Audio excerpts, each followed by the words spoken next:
I'd like to tell you the name of this new Ulver album. I really would, but okay, I'll tell it to you in text form. Try saying that. Literally, try saying that.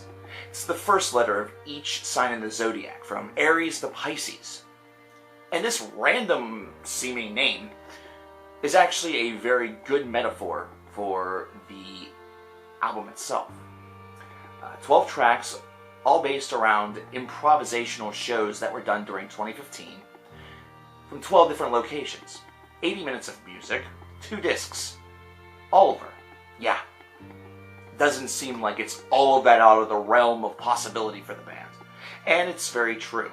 So, this band that has embraced avant-garde, that has embraced post-rock, that has done a collaboration with Sun, that has done film scores, that started in black metal, that has literally reinvented themselves seemingly 26,000 times. What have they got for us?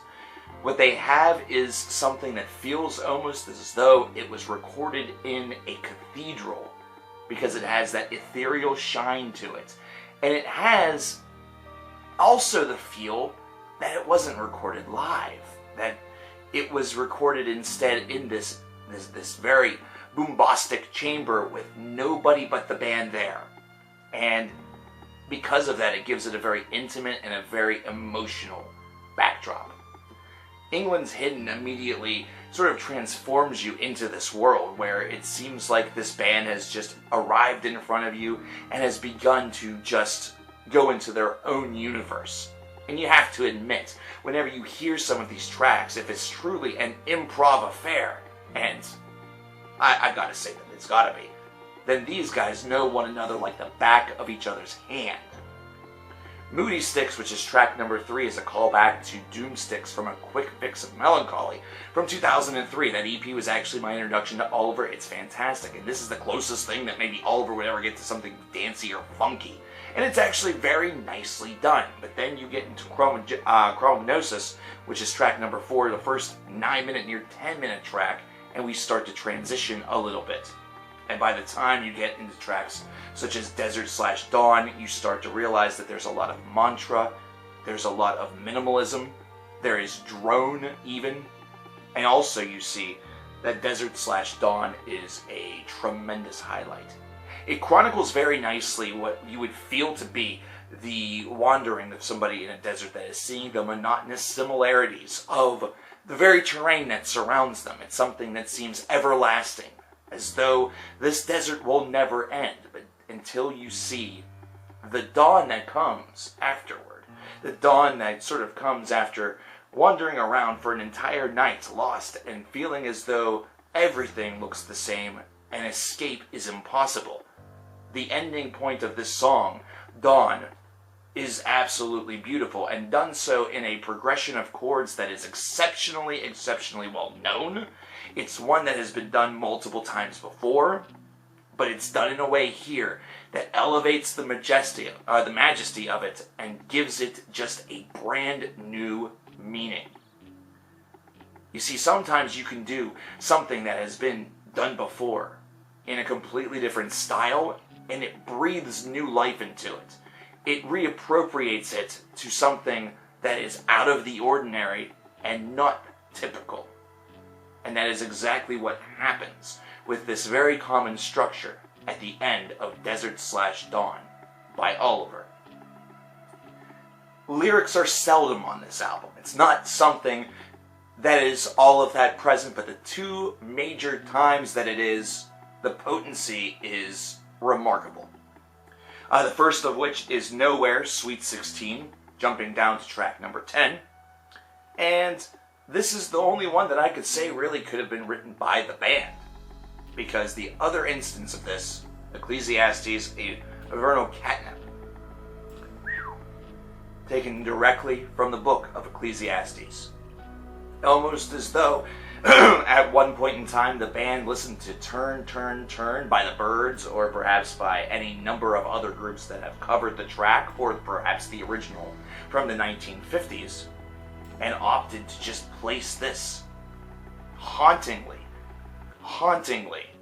voiced into this arrangement of music that just fulfills it perfectly. It almost dawns a completely different meaning. Whereas Turn, Turn, Turn by the Byrds has a lot of youthful ambition and energy behind it, this is instead one that is a dirge sound, where its hopefulness is only laced in the vocal pattern, which at times supports the idea of doom, but in most cases is the faint, registering block of hope. This disc is able to do something with nothing. It's able to take minimalism and make it all significant. It's able to take post-rock and even somehow find a way to make it even more post-rocky, so to speak.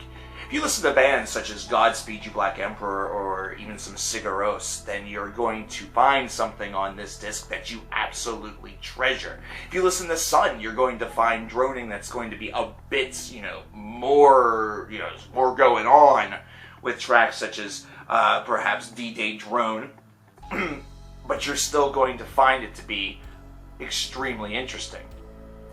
And finally, if you're a fan of Ulver in general, you will look at this as just another challenge that the band presented themselves with, and another challenge that the band has succeeded in pulling off. This is beautiful at points, this is haunting at points, but the best word to really use to describe this is that it's an experience. It's an experience. It's something that you need to experience by yourself in a low-lit room, perhaps with your favorite drug of choice. It's something that will, if you pay attention and give it careful mind, could transform you for 80 minutes. It has that kind of power. There is little weakness on here. It doesn't feel overindulgent in spite of its length. It feels very well constructed and put together. And probably best yet are that these compositions, somehow, some way, even though they do take on similar makeup, each feels so unique and each feel so individual that it begs the question, what will they do next? 91 out of 100. Some may say it's a little too much. I say nay. I say instead this is an album that showcases why creativity in music, that a band that reinvents themselves, that takes chances, that is bold and is unwilling to just remain stagnant, remain stationary, remain monochrome, why those risks do eventually pay off, even if the first one doesn't pay off just like that.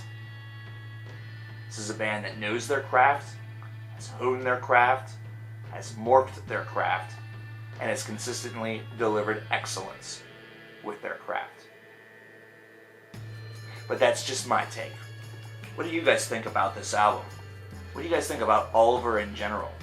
What's your favorite era?